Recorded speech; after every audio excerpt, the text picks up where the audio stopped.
Dans le cadre de l'activité sur la goniométrie, nous avons travaillé sur la dorsiflexion et la flexion plantaire autour de l'articulation talocrurale. Nous avons également travaillé sur la flexion et l'extension du coude autour de l'articulation huméro-ulnaire et sur la pronosupination autour de l'articulation radio-ulnaire. Nous avons enregistré des vidéos avec des personnes de notre entourage qui présentaient des pathologies au coude et aux pieds et qui ont subi des actes chirurgicaux dans ce contexte. Donc pour notre premier mouvement qui est la dorsiflexion et la flexion plantaire, ces mouvements se déroulent dans un plan sagittal autour d'un axe transversal. Nous avons une femme de 53 ans qui se plaint de symptômes douloureux à la marche. Elle a une diminution de la tolérance à l'effort, une douleur qui irradie dans le mollet et la plante de pied qui est dure en fin de journée. Donc elle est allée voir son médecin et son chirurgien pour faire des radios. Au niveau des signaux cliniques, donc on a une instabilité en M1-P1. On a une métatarsalgie, donc qui est une douleur au niveau de la tête des métatarsiens. Vous pouvez voir que les orteils sont en marteau avec un valgus. Elle a de l'arthrose, une fascite plantaire, mais la cheville présente un aspect normal. Donc elle s'est fait opérer. Elle a subi donc une arthrotomie et une synovectomie, qui sont une ouverture de l'articulation et une ablation de la membrane synoviale dite pathologique. Elle a subi une ostéotomie, qui est une section chirurgicale des os pour en modifier la taille et la forme. Elle a subi une ostéosynthèse avec des vis, comme vous pouvez le voir, et une dissection du nerf collatéral dorsal. Au niveau des traitements post-chirurgie, donc elle a été immobilisée dans un plâtre pendant 15 jours avec des antalgiques. Elle a marché avec des chaussures thérapeutiques et des béquilles pendant 1 mois. Et la kinésithérapie active et le renforcement musculaire ont été indiqués après 2 mois. Au niveau des objectifs de la kinésithérapie, donc notre but ça va être d'étudier les amplitudes articulaires en actif et en passif pour recueillir des informations qui sont qualitatives et quantitatives. On va tenter de rétablir l'amplitude articulaire après l'immobilisation et travailler sur les facteurs limitants, ligamentaires, tendineux ou musculaires. Concernant l'articulation talocrurale, dans laquelle se déroule la flexion dorsale et la flexion plantaire, dans le plan sagittal, il s'agit d'une articulation synoviale de type trochléenne qui appartient au membre inférieur, qui va unir le tibia, le fibula, la fibula au talus. Donc, de type trochléenne, c'est-à-dire qu'on a le roulement d'une surface convexe sur une surface concave et qui permet une articulation à 1 degré de liberté. Donc sur ces vidéos, vous pouvez voir une flexion dorsale et sur la droite, une flexion plantaire autour de l'articulation talocrurale. Ici, on a utilisé un logiciel d'anatomie en 3D pour mettre en lumière les différents segments osseux sur lesquels nous allons placer notre goniomètre. Donc ici, nous avons notre fibula avec notre tête de fibula qu'on a allé chercher sous-cutanée. Nous avons la malléole latérale sur laquelle on va passer le point fixe du goniomètre que nous pouvons voir ici. Tout ça rattaché au 5e métatarsien sur lequel nous allons placer la branche mobile du goniomètre. Donc maintenant, nous allons regarder la vidéo et revenir sur les résultats. Tout d'abord, nous allons chercher donc la tête du fibula.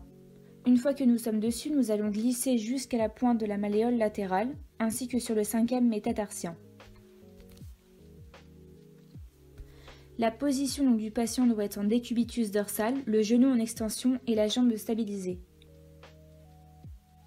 Nous mesurons ensuite les amplitudes de flexion dorsale et plantaire de l'articulation talocrurale. La position neutre de référence correspond à la position anatomique, c'est-à-dire la plante du pied, qui forme un angle de 90 degrés avec la jambe. Ensuite, nous allons mesurer donc la flexion dorsale et la flexion plantaire en actif. Donc l'axe articulaire du goniomètre, on va la mettre sur la pointe de la malléole latérale.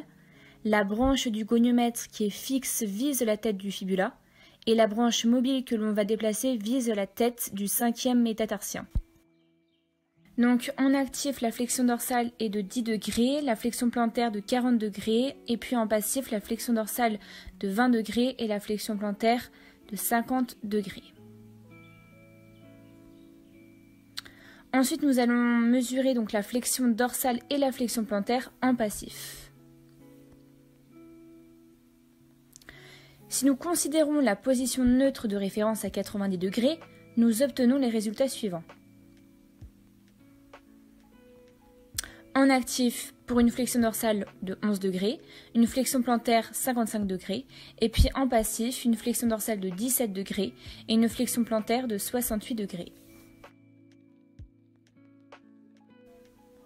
Les facteurs limitants en flexion plantaire, nous avons donc osseux, la butée du talus sur le tibia, capsulo-ligamentaire, le ligament collatéral, antérieur ainsi que la capsule, et musculaire, tension des fléchisseurs dorsaux.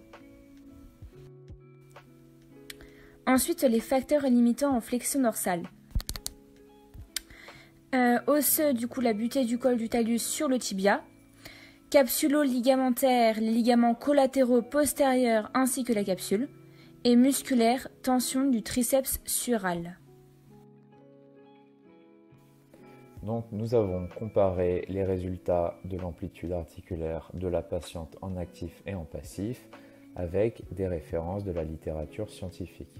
Nous avons utilisé le livre suivant, Goniomètre, manuel d'évaluation des amplitudes articulaires des membres du rachis, aux éditions Elsevier-Masson.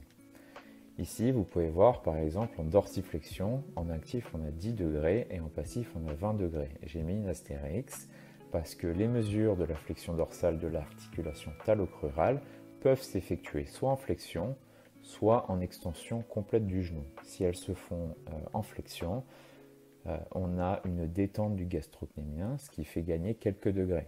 Comme elle est en extension, on soustrait aux valeurs de référence normales 10 degrés.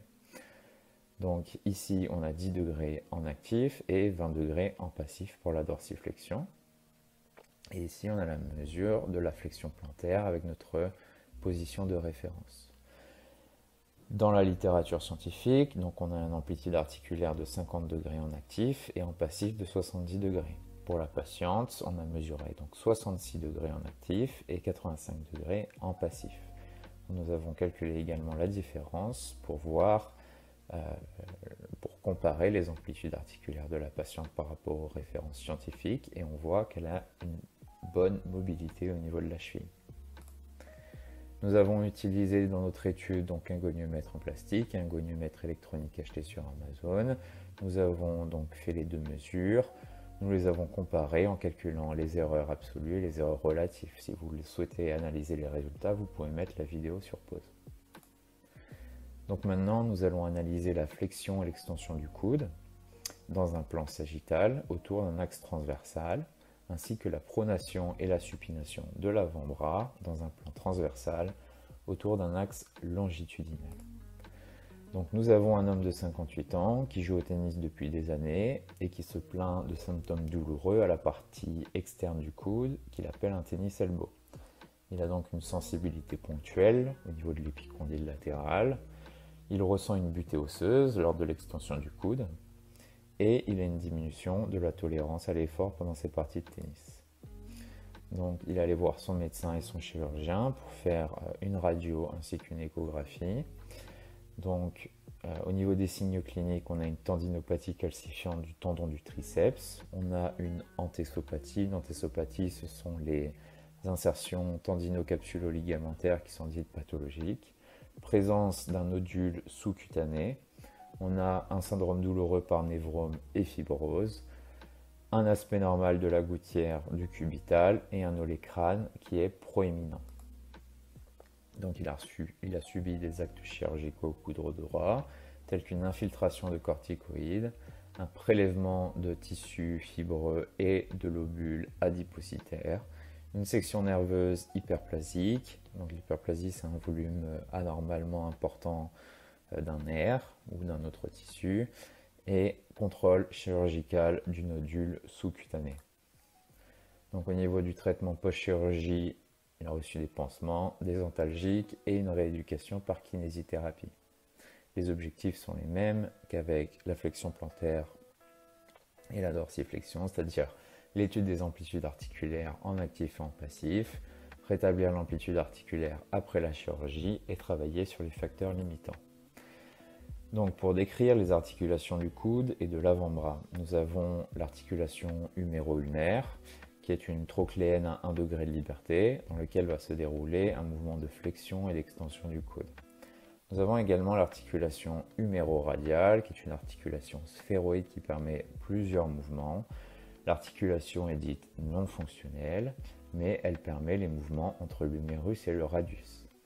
Ensuite, nous avons l'articulation radio-ulnaire proximale et distale, qui est une trochoïde à 1 degré de liberté et qui nous permet des mouvements de pronation et de supination, c'est-à-dire de rotation. Donc ici, autour de l'articulation huméro-ulnaire, nous avons la flexion et l'extension. Et sur la droite, nous avons la pronation et la supination autour de l'articulation radio-ulnaire. Pareil, nous avons utilisé un logiciel d'anatomie en 3D pour mettre en lumière les différents segments osseux sur lesquels nous allons placer notre goniomètre. Nous avons repéré sous-cutané donc l'acromion, l'humérus avec l'épicondyle latéral de l'humérus et le processus styloïde du radius. Donc notre point fixe du goniomètre, nous allons le placer sur l'épicondyle latéral, la branche fixe du goniomètre sur l'humérus en direction de l'acromion et la branche mobile dirigée vers le processus styloïde du radius. Ici, au niveau de l'articulation radio-ulnaire, pronation-supination, on peut voir qu'en supination, le radius est latéral par rapport à l'ulna, alors qu'en pronation, le radius est médial par rapport à l'ulna. Donc nous allons regarder la vidéo de la flexion et l'extension du coude et de la pronosupination et nous revenons sur ces résultats juste après. Pour commencer, nous cherchons l'acromion, puis l'épicondyle latéral de l'humérus et enfin le processus styloïde du radius. Concernant notre patient, il est en décubitus dorsal avec une épaule en position neutre, un avant-bras en supination et un bras stabilisé dans le prolongement du corps. Nous mesurons les amplitudes en flexion, extension et hyperextension. La position neutre de référence correspond au coude en extension qui est égal à 0 degré. Étant donné que l'olécrâne du patient empêche l'extension complète du bras, notre position de référence correspond donc à un angle de 13 degrés. Ici, nous mesurons la flexion et l'extension du coude en actif. Ici, l'axe est l'épicondyle latéral, la branche fixe l'acromion et enfin la branche mobile correspond au processus styloïde du radius.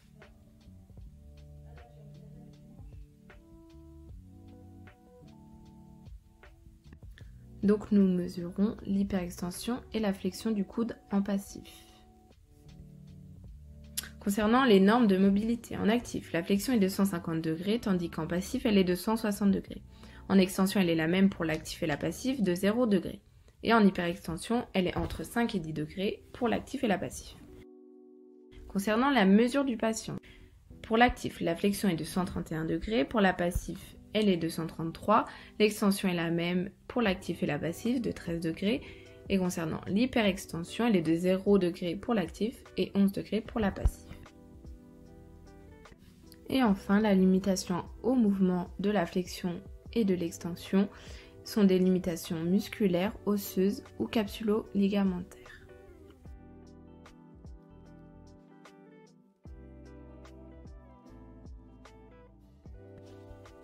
Pour commencer, nous allons mesurer l'amplitude articulaire du patient en pronation-supination, en actif et en passif autour de l'articulation radio-ulnaire proximale et distale. Concernant la position du patient, il est assis en position décontractée, avec un bras fléchi à 90 degrés, un poignet en position neutre dans le prolongement de l'avant-bras et un pouce vers le haut. Pour le placement du goniomètre, l'axe articulaire est l'axe de la main fixé sur la tête du troisième métacarpien. Pour la branche fixe, elle est à la verticale vers le bas. Et enfin, la branche mobile est le bout du pouce vers le haut. Pour éviter les compensations anté- et rétroversion au niveau du pouce, on demande au patient de tenir un crayon dans la main. La mesure se fait de la même façon, la branche du goniomètre va suivre parallèlement le crayon. Concernant les normes de mobilité, en actif, la pronation est de 85 degrés, la position neutre de 0 degré, la supination de 90 degrés. Concernant la passive, nous n'avons pas trouvé de référence dans le livre où nous avons trouvé les autres références. Les amplitudes articulaires physiologiques du patient. En actif, la pronation est de 89 degrés, tandis qu'en passif, elle est de 98 degrés. Concernant la position neutre, elle est de 0 degrés pour l'actif et la passive. Et enfin, la supination est de 90 degrés pour l'actif et 112 degrés pour la passive. Donc, par rapport à la littérature scientifique, nous avons une amplitude articulaire de 155 et 265 degrés en actif et en passif. Pour le patient, nous avons mesuré donc 118 degrés en actif et 122 degrés en passif, et nous avons donc une différence au niveau de l'actif et du passif qui nous montre que la mobilité articulaire du patient n'est pas très bonne. Donc nous avons fait les mesures avec un goniomètre en plastique et un goniomètre électronique, et nous avons mesuré les erreurs absolues et relatives que vous pouvez voir ici. Pour la pronosupination, donc dans le livre, nous avons trouvé une référence autour de 85 avec 90 degrés et une amplitude articulaire de 175 degrés. Dans notre livre, nous n'avons pas trouvé de référence pour une pronosupination en passif, et nous avons mesuré donc la pronosupination du patient en actif et en passif. Nous avons comparé les résultats, donc les résultats sont bons. Pareil, nous avons mesuré et fait une différence, un calcul des erreurs absolues et relatives entre la goniométrie dite classique, c'est-à-dire avec un goniomètre plastique, et un goniomètre électronique.